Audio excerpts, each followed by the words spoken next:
What's up, gang?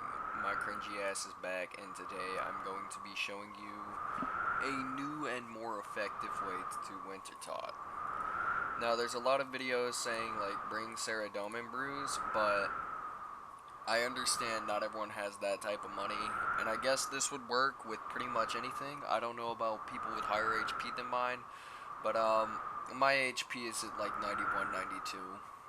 Remember that the lower the HP you have for this minigame, the better, and the more RNG cringe shitty luck you have, the better the drops are going to be here. As you can tell, I'm clearly very pissed off right now, and that is mainly due to the fact that this minigame has been fucking me in the ass repetitively. I want to say for the past like 8 hours. I've not been getting any drops. This is what I've been doing for like the past like 8 hours of gameplay. It really sucks. This minigame is not something I would recommend for anyone trying to like train their fire making up, because like it's just not really that good of a method. And like, yes, the XP is crazy, but after you get the Pyromancer suit, you should just go ahead and start training your fire making with your prayers, so that way you're knocking out 2 birds with 1 stone. You're knocking out one of the most useless skills and one of the most boring and expensive skills at the same time by going ahead and doing Shade Remains. Oh, what am I doing? Yeah, no, we're gonna need that. Okay, so just like 4 sharks should do. It usually works for me.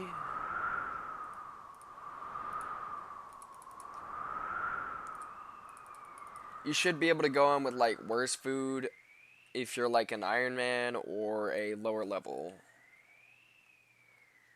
Yeah, where is it? It's right here. So we're gonna wait for the next round to start, and I will go more in depth on the minigame. Yeah, this round's almost over. Oh my, it's really busy in here. As you can see, it's kind of lagging. So there's 2 ways you can do this. There's the group method, which just go to the Wintertodt world, and then there's the solo method, which is don't go to the Wintertodt world. If you're going for XP, then yes, just go solo. But even then, I wouldn't really recommend that, because knocking out fire making is kind of useless, especially if you don't have a whole lot of money. Then you can't do prayer, which is where the Shade Remains come in, because that way you'll be making a little bit of profit and you'll be knocking out 2 of the most annoying skills in the game at the same time. Now, one thing I would like to say is you should always wait for the game to start and then go over here with a tinderbox. When this hits 0, you're going to go ahead, just keep an eye up here. When it hits 0, you go ahead and you want to red exit, so just click it. Now, if you have the money, you can replace these 4 food slots with like 1 Ceradome brew or 2 Ceradome brews, because stats don't really matter here, so you wouldn't really need a restore for it. You don't need a Dragon Axe necessarily. It's nice to have for spec though. You want to spec like 10 or 5 seconds before the round starts. You can bring a light bearer to help you spec more during it, but that wouldn't really improve it much. So you can do one of 2 things here. You can either use your knife on these and fletch them for a little bit of fletching XP and more points, and then when you hit 500, you can go AFK over here. Anyone who tells you that you need more points for more rolls is fucking stupid, okay? They clearly haven't played the minigame. They haven't, they have to suck at the game. They have to suck massive balls at the game to say that. So, you don't need more points, because you get a Pyromancer roll once every crate, not once every roll, and that's something that a lot of people forget. But you're going to want to keep an eye on your game chat right down here, And when it says the cold of the Wintertodt seeps into your bones, you're just going to want to have your mouse over it like this, and then whenever it seeps in, you go ahead and you click the root. Now, a lot of people just go ahead and they'll like click one at a time, but that's very click intensive, and I'm a fat lazy fuck, so yeah, I think you get where we're going here. So if you want that guaranteed 500, because right now, at the rate we're going, it looks like if I tried to just go ahead, woodcut, and then dump it in there, I probably wouldn't be hitting a crate.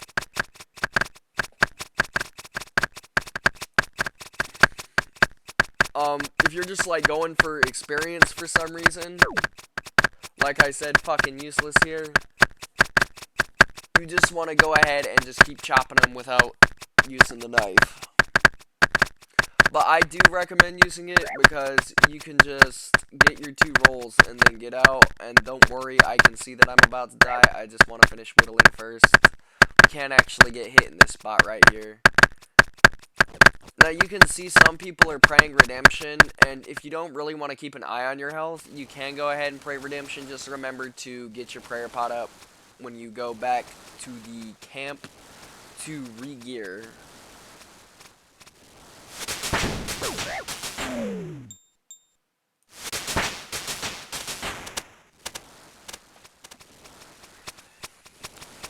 You can dodge that. There will be like a little snow particles coming up, and then you like click one tile back, and then you just go ahead and you click on it to repair the brazier. But like I said, we're lazy fucks, so we're not gonna do that. So once you have your 500 points, as you can see, there's already people over there. You just go, you stand over there, you don't leave yet because you won't get your crate, or you can go for a little bit of extra XP right here, but that's kind of fucking cringe and not as AFK. You can just go ahead, start chopping roots, and then when it's at about like 15-10%, you go ahead and you dump the wood in there, depending on how many you have. We're gonna go ahead and we're gonna do that right now.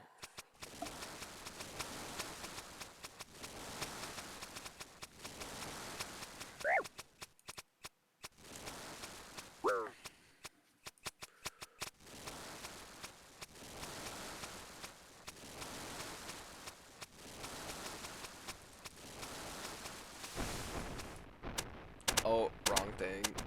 I don't usually pay attention when I play this game, but my health's kind of low, so...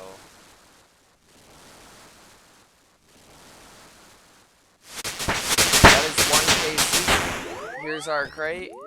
Here's why 3rd roll is useless. Because you're going ahead and you're using more supplies, and you're most likely going to get nothing. See, we got 3 mithril ores on our 3rd roll. Wow, that's like, what, a whole 800 coins extra. Woohoo. I mean, yes, you'll occasionally, very occasionally, go ahead and get like 20k, but it's not worth it. So if your health is a little bit low like this, go ahead and pull out 5 sharks, or like however many you need. Apparently I can't click today, so there we go.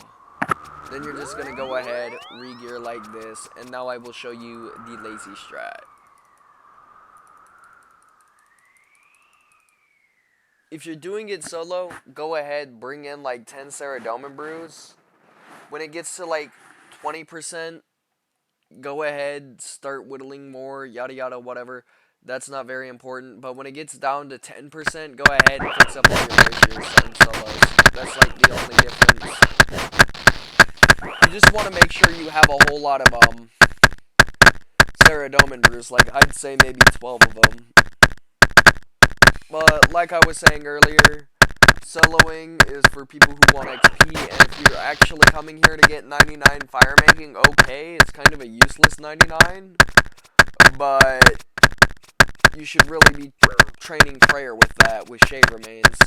Now, shade remains either take a little bit of money to get up there, or you can just go ahead, kill some shades, and then do whatever. For pyre logs, you're going to need to go ahead and do sacred oil, but it's not like that is very hard to do. I could make a guide on that, actually. I think I might. You know what? I think I will.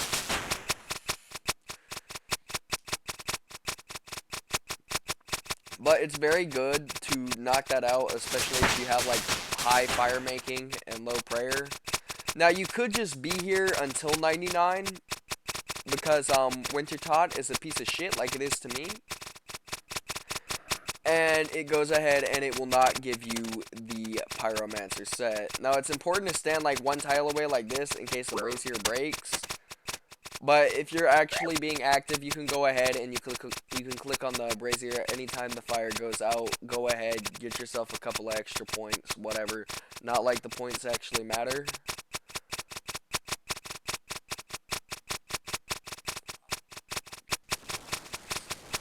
So now that we have put all of our or now that we've whittled all of our logs or fletch, whatever you want to say, we're gonna go ahead, dump them.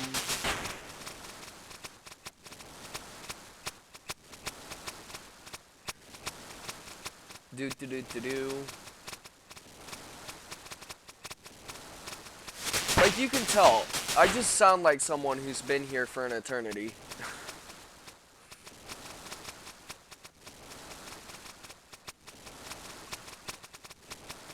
And now that we're done with that, we can just go ahead, eat up, and stay over here. This is the safe area. As you can see, it's like 35%. So you're gonna have like a minute or two of downtime just to sit back, relax, watch more of my YouTube videos, like and subscribe to this video, and yeah. So you can go ahead and you can watch more of my videos, or you can play Raid Shadow Legends, which is a very shitty game, and I will continue to shit on it for as long as I live. And if I ever get famous, that will definitely not be a sponsor I have, nor will I have any sponsors. I'll probably be like, today's sponsor is the subscribe button, children. Let's hit it. You know what? That can be the sponsor of today's video. It's the subscribe button, guys. Just go ahead and click that shit. Trust me, it helps me, it helps you, it helps Wintertodt die faster. Not really, but we're gonna wait for this last crate, and I'm going to show off the Wintertodt drop table. Yes, I had a prayer guide up, just because I was trying to see like what pyrologs I could do. No, it's supply crate. There we go. Because I'm hoping to be finished here soon. Yeah, it's still at 4%. So, look, this is per crate. This is not per roll. This is per crate. You get one roll, and it will always be your first roll that you get the item on. It always replaces your first roll, except for if you get Phoenix, then you don't get anything else. Oh, there we go. So this is why it doesn't matter, as you can see, it's going to be 1 in 150, and then these are going to vary because of the rolls, the specific rolls. These down here, the other, you can get more than once, but they're very shit, and you really don't want to unless you're getting burnt pages for some reason, in which case, whoop-de-fucking-do. But this is the real drop table you're gonna want to go for. As you can see up here, this is the order of the rolls. It's gonna start with a Dragon Axe, which is 1 in 10,000. And then it's going to go to Phoenix, which is going to be 1 in 5,000. Then it's going to go to Tome of Fire, which is going to be 1 in 1,000. Then it's going to be Warm Gloves, which is 1 in 150. Then Bruma Torch. Then the Pyromancer outfit. So you could just, like, luck out and get 3 rolls of the Pyromancer outfit before you see Warm Gloves or a Bruma Torch. Like me, because I need a specific piece of the Pyromancer outfit in order to get, my clue done. Or you could get like 3 Warm Gloves, 3 Bruma Torches, and then instead of getting those rolls, you're going to go ahead and you're going to get these rolls instead right here, Special Seeds. Yeah, if you already have 3 pairs of Warm Gloves, that's why it's important to trade them in. But, yeah. You can receive 28 reward rolls, but that's absolutely pointless. Wintertodt is just a nightmare. This is not a place you want to camp. This is a terrible minigame. Because fire making doesn't really do much. Like, it helps with the shade cremation in case you don't have money for prayer, but that's about it. Anyways, yeah, I will see you guys later.